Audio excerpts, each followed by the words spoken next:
চাকরিতে পুনর্বহাল, কারাবন্দীদের মুক্তিসহ এবার ৮ দফা দাবিতে কেন্দ্রীয় শহীদ মিনারে অবস্থান কর্মসূচি পালন করছেন চাকরিচ্যুত বিডিআর সদস্য এবং তাদের পরিবার ও স্বজনরা।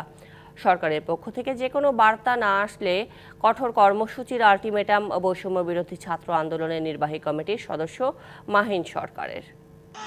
আবারও রাজপথে চাকরিচ্যুত বিডিআর সদস্য সহ ভুক্তভোগী পরিবারের সদস্য ও স্বজনেরা মঙ্গলবার সকাল থেকেই কেন্দ্রীয় শহীদ মিনারে অবস্থান নেন তারা। পিলখানা হত্যাকাণ্ডে গ্রেপ্তার হয়ে ১৬ বছর তাদের প্রিয়জনের জেল জীবনের কষ্টের কথা তুলে ধরেন স্বজনরা।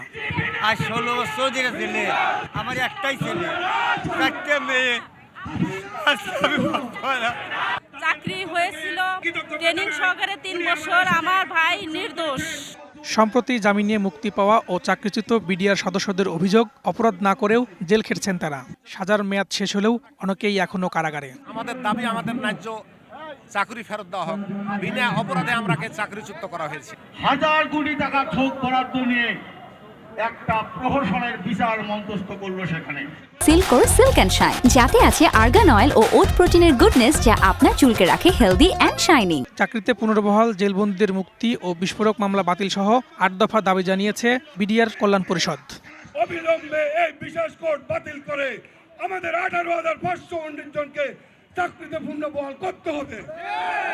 পুনর্বহাল ছাড়া আমরা এই আন্দোলন থেকে উঠব না।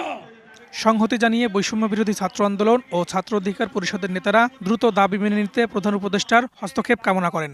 এ সময় বুধবার দুপুর ১২টার মধ্যে দাবি মেনে নেওয়ার আলটিমেটাম দেওয়া হয়।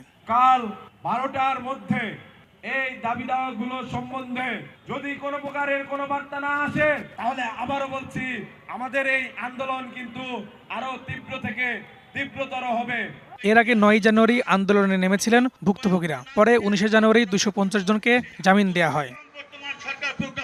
Farhaduzzaman, DBC news, Dhaka.